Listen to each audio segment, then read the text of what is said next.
પ્રતિબંધ હોવા છતાં સુરત શહેરમાં ગૌમાંસ વેચાતું હોવાની અનેકોવાર ફરિયાદ ઉઠતી હોય છે, ત્યારે આજે ચોંકાવનારી ઘટના બની છે।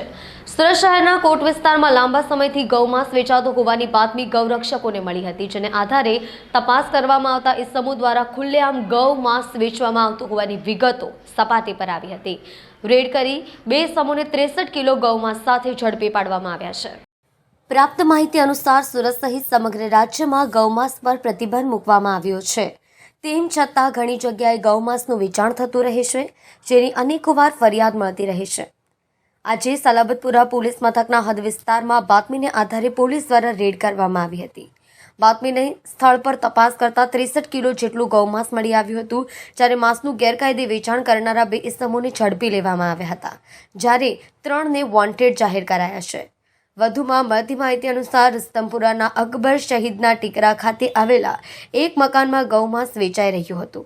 પોલીસે છાપો માર્યો તો એવી હકીકત બહાર આવી હતી કે છેલ્લા ઘણા સમયથી અહીં ગૌમાંસ વેચાતું હતું।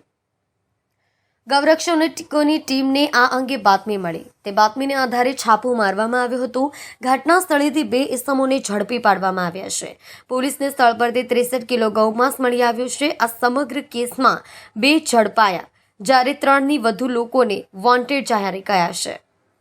યુસુફ શેખ અને મદાર કુરેશી નામના ઇસમોની ધરપકડ કરવામાં આવી હતી। હાલ સલાબતપુરા પોલીસે આરોપીઓને ઝડપી લઈ ગુનો નોંધી આગળની કાર્યવાહી હાથ ધરી છે।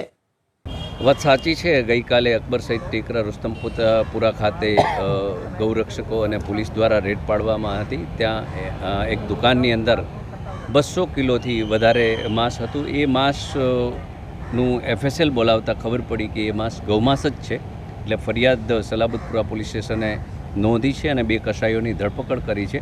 પરંતુ આ રીતની ઘટનાઓ વારંવાર બનવી એ આપણા બધા માટે યોગ્ય નથી અને આનાથી કોમી એકતા આપણી તૂટે છે। આપણી કોમી એકતા ટકાવી રાખવા હોય તો તમામ ધર્મના લોકોએ જે પણ કાનૂન છે એનો ફોલો કરવો જોઈએ, એનો આદર કરવો જોઈએ અને ખાસ કરીને મુસ્લિમ સમાજના આગેવાનોને હું કહેવા માગું છું કે જે રીતની કોઈ આપણા એરિયાની આસપાસ ગૌમાંસ કાપતું હોય તો એને સમજાવો અથવા તો સરકારને ઇન્ફોર્મેશન આપો, પોલીસને તંત્રને ઇન્ફોર્મેશન આપો, જેથી કોઈ આવી ઘટના બને અને કોઈ કાયદો હાથમાં ના લે અને કોઈ ઘર્ષણ ન થાય, એ આપણે બધાએ ધ્યાન રાખવાની જરૂર છે। અને જે રીતની ઘટનાઓ બને છે તો ગુજરાત રાજ્ય સરકારને હું કહેવા માગું છું કે આપ એક એવી ATS રચો કે એક આ રીતની ટીમ બનાવો કે જે વારંવાર આવે, જ્યાં પણ ઇન્ફોર્મેશન મળે ત્યાં કને ગૌમાંસ કપાતું હોય ત્યાં રેડ કરે અને એને કડક હાથે ડામવા જોઈએ, જેથી ક્યાંક ને ક્યાંક ગૌરક્ષકો અને કસાઈઓ વચ્ચે ઘર્ષણ થાય છે તો એ ઘર્ષણ પર બચી જાય અને ગાય માતા બચાવી એ આપણા બધાનું કામ છે। ગૌ હત્યા માટે સરકારે કડક કાયદો લાદ્યો છે, પરંતુ વારંવાર એવી ઘટના બનવી કેટલી શરમજનક? નહીં, હું તમને કહું છું કે કાયદો તો કોઈપણ રાજ્યની અંદર હોય છે, પણ એ કાયદાની સક્રિયતા તો જ હોય કે એને કોઈ ફોલો કરાવવાળું હોય। એટલે ગૌરક્ષકો હંમેશા જે ગૌ હત્યા બાબતનો કાયદો છે એને ઉજાગર કરવો કે એને ઇન્ફોર્મેશન અપાવવું એ ગૌરક્ષકોનું કાર્ય છે અને વારંવાર રેડ કરતા હોય છે।